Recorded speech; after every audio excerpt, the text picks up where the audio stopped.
Kemudian kita lanjutkan dengan keynote speaker yang kedua, yaitu Dr. Nisa Rahmania Mubarik, MSI. Beliau lahir di Bandung 27 November 1967. Pak, suara saya kedengaran, Pak? Kedengaran, Bu.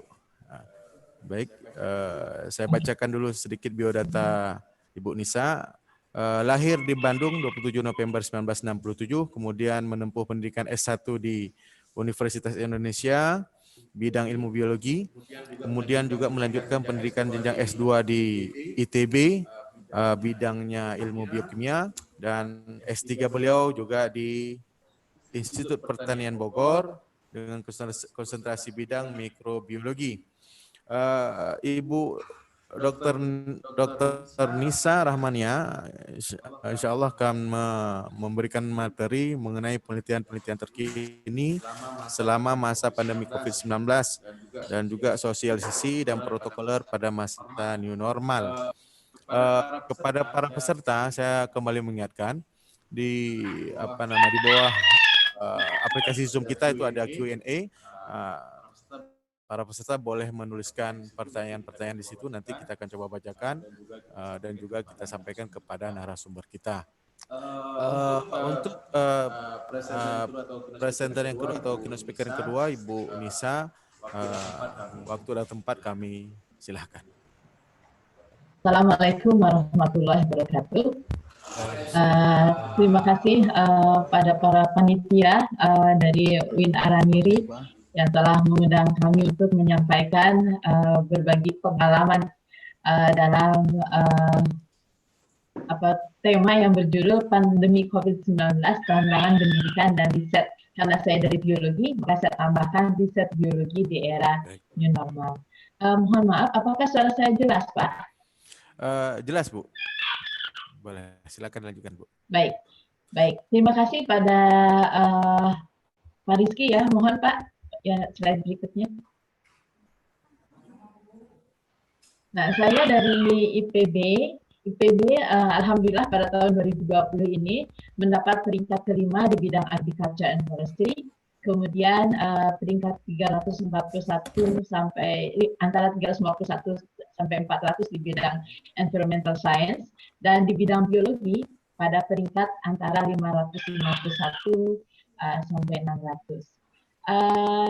Di Departemen Biologi FMIPA IPB ada 7 prodi, yaitu sarjana biologi, magister mikrobiologi, magister biologi tumbuhan, magister biosains hewan, dokter mikrobiologi, dokter biologi tumbuhan, dan dokter biologi sains, dan semuanya terakreditasi A, alhamdulillah. Slide berikutnya. Ya. Kemudian di Departemen Biologi kami juga memiliki IPB Culture Collection, yaitu tempat menyimpan lebih dari 1.500 mikrobloka. IPB Culture Collection ini berdiri sejak tahun 1986 dan sudah tersertifikasi ISO 17025/2017. Nah, kebetulan saya di IPB Culture Collection menjadi manajer teknis untuk bagian food hayati.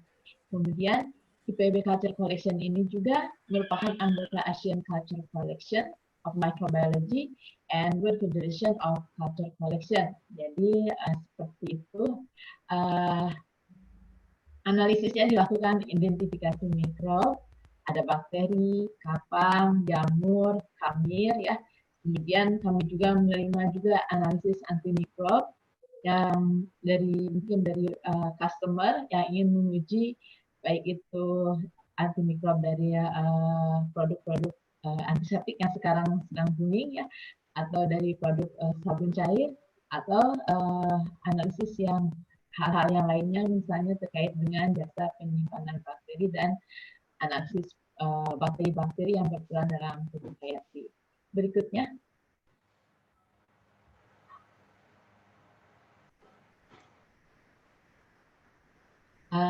Sedikit gambaran, saya Nisa Rahmania. Mubarik kebetulan nama suami saya. Saya memiliki H-index 6 di Scopus, kemudian Google H-index 14, kemudian di Sinta itu data saya, kemudian di Scopus pun itu data yang paling bawah. Alhamdulillah terjadi kenaikan publikasi. Jadi dengan membimbing mahasiswa S1, S2, dan S3 yang mereka senang menulis untuk dimuat di jurnal ya. Tentunya jurnalnya aneka jurnal. Kalau untuk indeks Scopus tentunya jurnal yang memang terindeks Scopus mulai Q4 ya, Q3, Q2. Nah, saya belum sempat sampai ke Q1. Ya, mudah-mudahan ke depannya ya. Baik, berikutnya.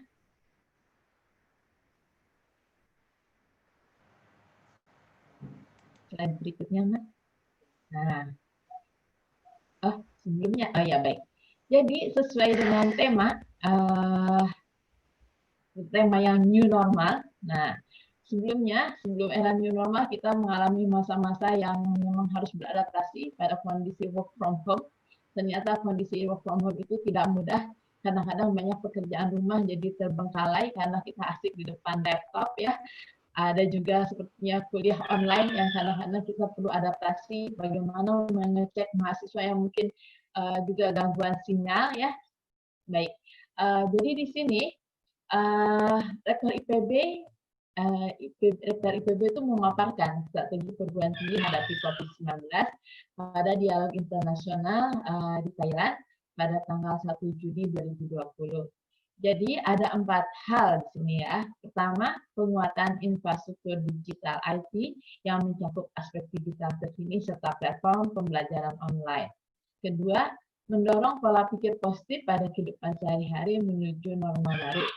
Ketiga, menjaga hubungan internasional mencakup aspek mobilitas internasional dan implementasi kemitraan perguruan tinggi.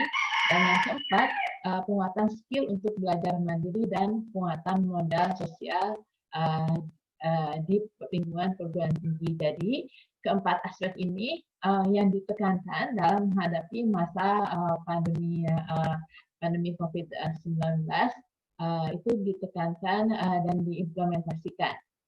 Berikutnya.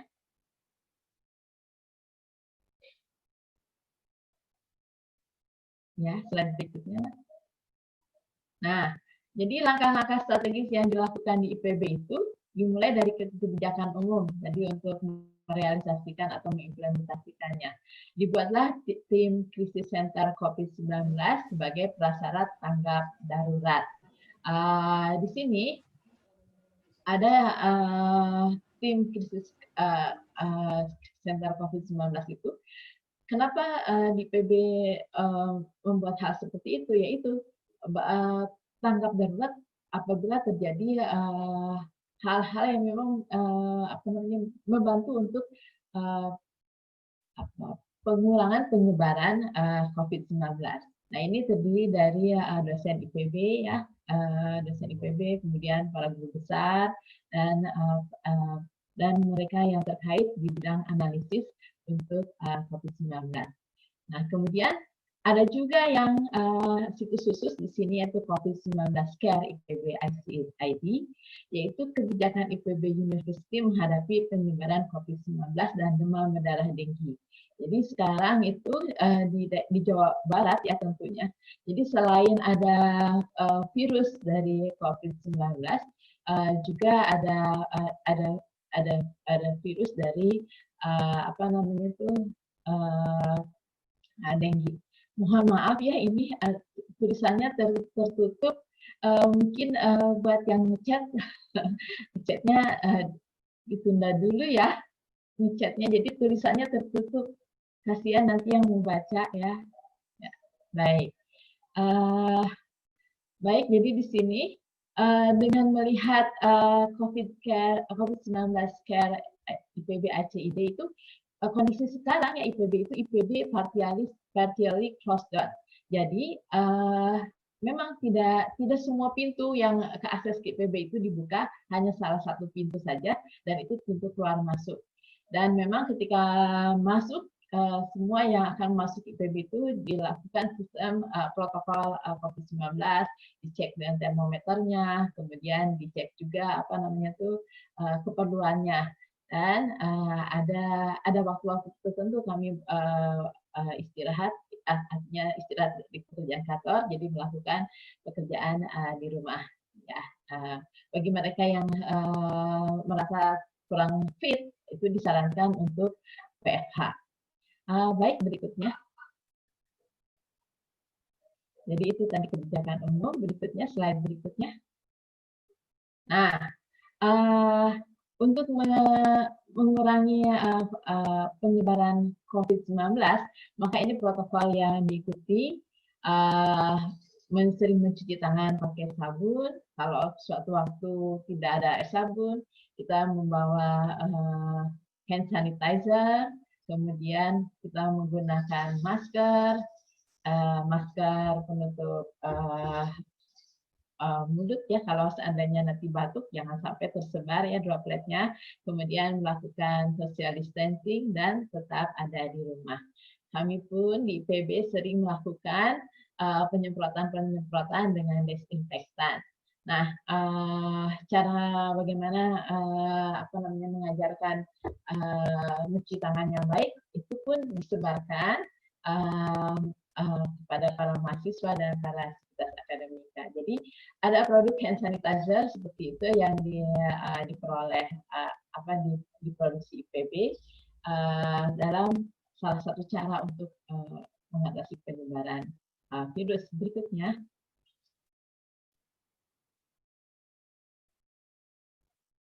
Slide berikutnya. Jadi memang,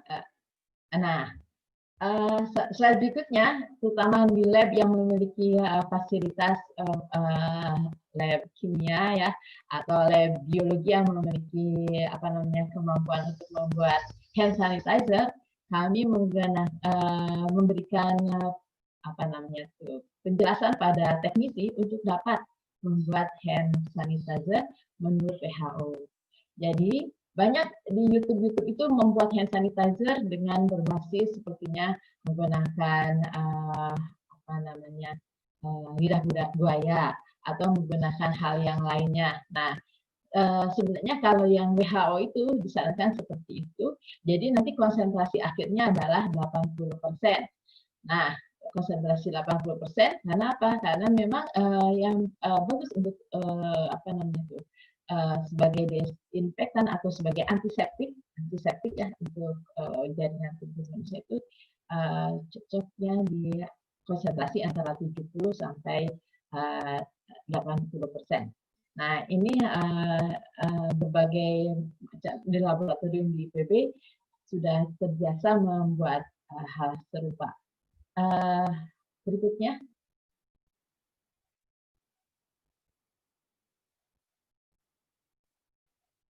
Ya. Nah, kemudian tadi ada kebijakan umum. Jadi kebijakan umum, kebijakan mengenai protokol kesehatan, kemudian kebijakan akademik dan kemahasiswaan. Dengan adanya pandemi COVID itu, platform pelajaran dilakukan secara online. Jadi mereka yang tidak terbiasa dengan pembelajaran online tentunya dilakukan proses pelatihan bagaimana dapat melakukan pembelajaran tatap muka secara virtual. Nah, sebagai contoh ini kolokium program studi pasca sarjana mikrobiologi. Jadi pada dasarnya dengan cara seperti ini, mereka bisa berinteraksi langsung dengan para dosen, kemudian dengan sesama teman, walaupun jaraknya entah di mana ya, ada di Sumatera, ada di Jawa, ya. Ada memang di antara mahasiswa itu substansinya, hanya dari kebijakan dari IPB, setiap para mahasiswa itu diberikan dana untuk pembelian pulsa. Jadi dikembalikan untuk setiap mahasiswa itu untuk 3 bulan. 3 bulan itu diberikan 450.000 per setiap mahasiswa, baik itu mahasiswa di sekolah vokasi, mahasiswa S1, mahasiswa S2 maupun S3 itu diberikan kemarin untuk 3 bulan masa pandemi belajar online. uangnya diberikan sebagai penggantinya. Dari mana itu diambil? Tentunya dari UKT dan dari kebijakan dari IPB. Berikutnya. Nah sekarang masa new normal. Masa new normal ini berdamai dengan COVID. Kenapa? Karena di sini kita harus mengikuti perubahan perilaku untuk tetap menjalankan aktivitas normal, namun dengan ditambah menerapkan protokol kesehatan guna mencegah terjadinya penularan COVID-19. Jadi kami berusaha ya kembali lagi beradaptasi. Tadi kalau dulu diharapkan tinggal di rumah, nah sekarang dengan era new normal kami diberikan pergiliran untuk melakukan bekerja di kantor. Nah, bagaimana supaya tidak terjadi penyebaran? Maka di sini tetap harus mengikuti protokol kesehatan guna tadi mencegah terjadinya penularan COVID-19. Berikutnya. Oh, suaranya putus-putus ya? Pak, mohon maaf, suaranya putus-putus. Masih bisa terdengar, Bu. Terdengar. Masih dengar. Saya Ya. coba lakukan. Bagaimana sekarang, Pak? Terdengar, Bu. Mohon maaf tadi kalau ada yang kurang jelas saya baca di chat ya. Mohon maaf.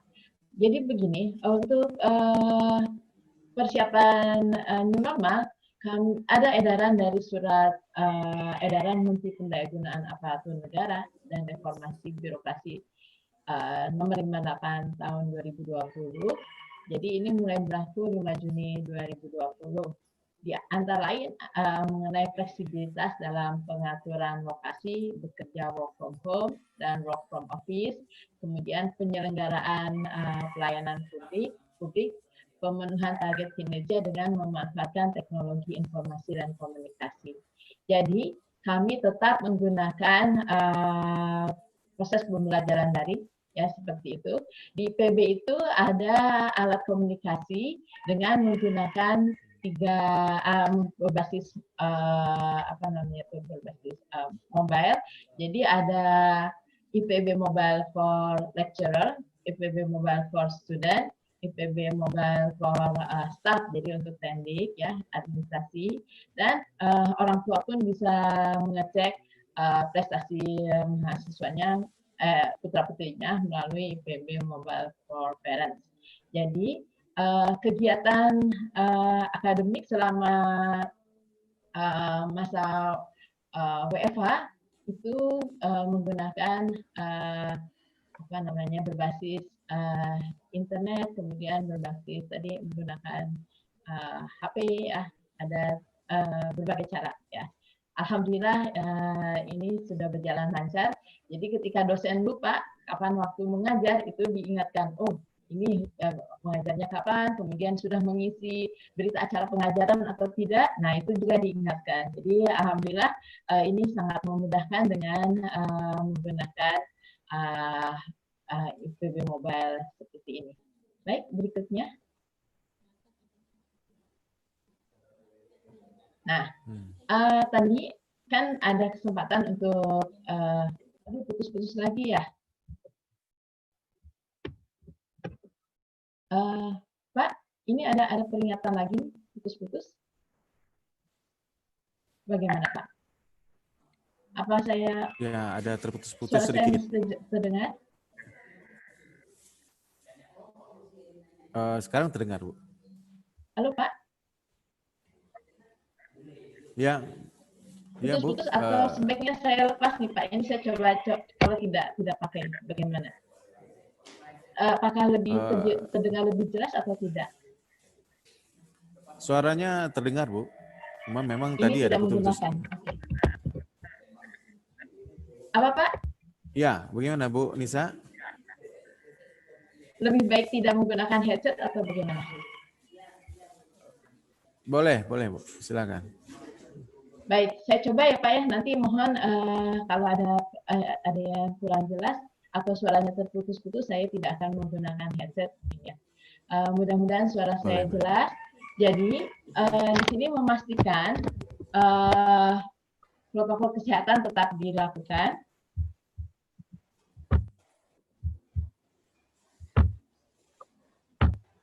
protokol kesehatan tetap dilakukan, kemudian menggunakan masker, kemudian setelah itu saya stop video dulu aja supaya tidak mengganggu. Baik.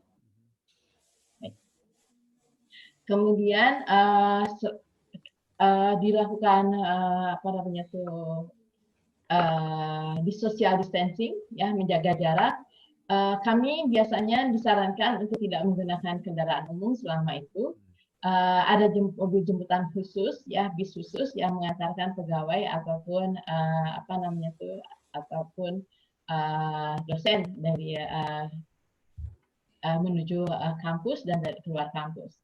Kemudian hal itu yang dilakukan selama era new normal. Selanjutnya, slide berikutnya.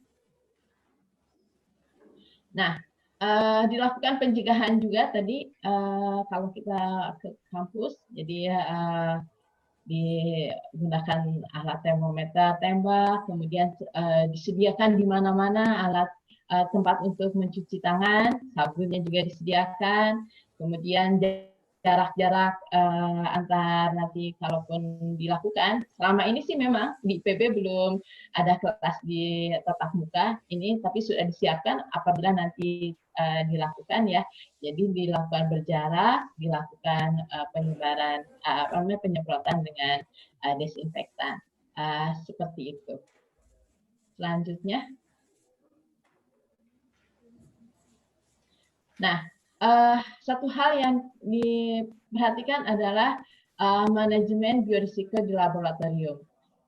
Jadi kebetulan kami di IPB Culture Collection, kami sangat memperhatikan sekali apabila dalam kondisi yang sekarang ini, ya, harus lebih berhati-hati. Jadi alhamdulillah BSN telah merevisi SNI 8340/2016 tentang manajemen biorisiko laboratorium. Ini adalah petikannya bahwa sumber bahaya yang potensial itu bisa disebabkan oleh agen biologi atau toksin. Sementara agen biologi, yakni setiap mikroorganisme di dalamnya, termasuk juga virus, ya, itu pun perlu diperhatikan. Jadi kami sangat bersyukur adanya sistem manajemen biorisiko laboratorium yang mengingatkan kami bagaimana jangan sampai tadi terjadi hal-hal yang tidak diinginkan dalam penyebaran virus atau hal-hal yang lainnya. Lanjut. Nah, satu hal yang dipentingkan selama fase apa namanya WFH ini, jadi kadang-kadang kami memiliki mahasiswa yang ketika dipanggil tidak respon, ya. Ketika harus segera seminar masih belum juga seminar. Wah, ini akhirnya mungkin ada sesuatu yang mungkin mereka adaptasinya kurang. Nah, jadi didorong pola pikir positif pada kehidupan sehari-hari menuju normal baru. Jadi diharapkan mengalami apa namanya growth mindset, jangan fix mindset. Jadi kita harus bisa menerima, harus juga beradaptasi dengan kondisi seperti ini. Kemudian jangan berputus asa. Selalu punya harapan ke depan. Itu yang diharapkan kepada para mahasiswa, demikian pula pada sivitas akademika yang lain, karena memang kondisi ini karena kapan ya berakhirnya. Nah, ini yang harus kita tekankan. Pak Rektor pun demikian, mengingatkan growth mindset harus selalu di apa namanya tuh diperhatikan, jangan sebaliknya, ya, karena nanti kalau sudah fix mindset kita tidak punya harapan lagi bagaimana harus menulis di jurnal. Oh, jangan-jangan seperti itu. Padahal pada kondisi seperti tadi Bapak Profesor Rinaldi Idrus menyampaikan, pada kondisi seperti ini seharusnya kita memiliki peluang untuk lebih maju, lebih terbuka, menjaga kolaborasi dengan apa namanya tuh, dengan kolega, ya, kemudian dengan sesama perguruan tinggi, sesama peneliti, baik di dalam maupun di luar negeri. Nah, ini pun diharapkan, jadi terutama pada mahasiswa kami, jangan putus asa, harus tetap semangat, dan jangan kecil hati walaupun sepertinya penelitiannya tidak dikerjakan tuntas. Karena kalau untuk di laboratorium basah, tidak mungkin dikerjakan bisa tuntas. Jadi mereka sebagian penelitiannya yang belum dikerjakan dilakukan dengan studi literatur yang terkini. Baik, lanjut. Nah, tantangan di bidang pendidikan apa sih? Nah, ini dia. Mulai semester depan kita kan harus masuk ke kurikulum 2020. Jadi para dosen di IPB ini sekarang tuh lagi sibuk menyusun rencana pembelajaran semester untuk kurikulum 2020 baik untuk mahasiswa S1, S2 dan S3. Nah, seperti yang disampaikan oleh Pak Menteri ya, bahwa kita itu harus merdeka belajar, kampus merdeka. Nah, dosen katanya jangan terlalu banyak mengajar, tapi dosen itu harus terbuka pikiran, terbuka wawasan, bagaimana nanti itu membuat mahasiswa itu produk yang dihasilkan yang memang siap nanti bekerja di bidangnya. Nah, itu kami sama-sama sedang menyusun kurikulum pembelajaran yang baru ini untuk semua departemen di PB, baik mulai sekolah vokasi, S1, S2, dan S3 yang akan diterapkan untuk mereka yang masuk di semester depan, tahun ajaran 2020-2021. Baik, lanjut. Nah, tadi seperti juga kata Profesor Rinaldi Idrus, ya, gunakan untuk publikasi internasional. Jadi memang alhamdulillah dari tahun ke tahun publikasi di IPB di internasional semakin meningkat. Di Departemen Biologi sendiri kami memiliki Hayati Journal of Bioscience, ya, ini Hayati. Kalau di akreditasi di Indonesia nasional itu termasuk Sinta 1. Jadi Sinta 1. Dan di Scopus ini alhamdulillah Q2. Nah, jadi buat Bapak Ibu yang memiliki penelitian yang terkait, silahkan mengirim ke Hayati Journal Bioscience. Ini Q2, jadi sudah 2 tahun berturut-turut ini. Sebelumnya Q3, ya, kemudian sekarang Q2. Dan alhamdulillah itu bisa dilihat tuh banyak yang publikasi terus-menerus, ya, alhamdulillah seperti itu. Baik, lanjut berikutnya. Nah, ternyata tantangan bagi dosen biologi sendiri, ya, selain berbagi ilmu melalui webinar, ya, kita juga bisa menjelaskan tadi mana yang mungkin perlu diluruskan. Jadi saya pernah melakukan pada workshop pendalaman biologi seri 1 itu pada guru-guru Madrasah Aliyah Jakarta, walaupun itu juga diikuti oleh oleh peserta yang lain, ya, dari mana-mana dari seluruh Indonesia. Jadi bagaimana kita harus bisa membedakan mana antiseptik, mana desinfektan. Karena kan ketika kemarin itu ada orang disemprot, jadi disemprot seluruh badan, apakah perlu seperti itu? Ya, apakah disemprotnya dengan desinfektan atau dengan antiseptik? Kalau antiseptik itu kan untuk jaringan tubuh, permukaan tubuh itu bisa. Tapi kalau yang desinfektan yang lebih berbahaya, yang lebih tingkatannya tinggi, tidak boleh disemprotkan. Contohnya Lysol, formalin dan seterusnya. Nah, itu pada masa beginilah, pada saat seperti ini kita bisa memberikan pencerahan sebagai dosen, ya, sebagai peneliti pada para guru, kemudian pada para mahasiswa atau pada umum. Nah, kemudian sekarang yang lagi booming adalah kalung antivirus. Nah, jadi dalam waktu dekat di sini Sekjen Akademi Ilmuwan Indonesia, Dr. Berry Juliandi, beliau sekretaris Departemen Biologi, akan membahas kalung anti COVID itu apakah sudah lulus uji klinis atau belum. Nah, itu nanti mungkin terjadi diskusi dengan Departemen Pertanian yang telah mengeluarkan hal tersebut. Kemudian bagaimana kajiannya dari segi biologi itu akan disampaikan oleh beliau. Nah, hari ini pun siang hari dari Perhimpunan Mikrobiologi Indonesia pun akan membahas ya mengenai imunostimulator ya, kemudian baik itu dari cendawan atau baik itu dari bakteri yang bisa meningkatkan imunitas tubuh. Jadi pada saat new normal seperti ini, alhamdulillah kita bisa saling silaturahmi, kita saling berbagi ilmu, dan kita bisa saling juga menambah wawasan. Nah, demikian. Berikutnya.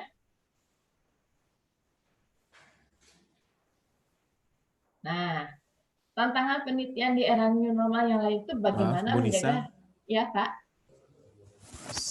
Suaranya terputus-putus. Kalau sekarang bagaimana?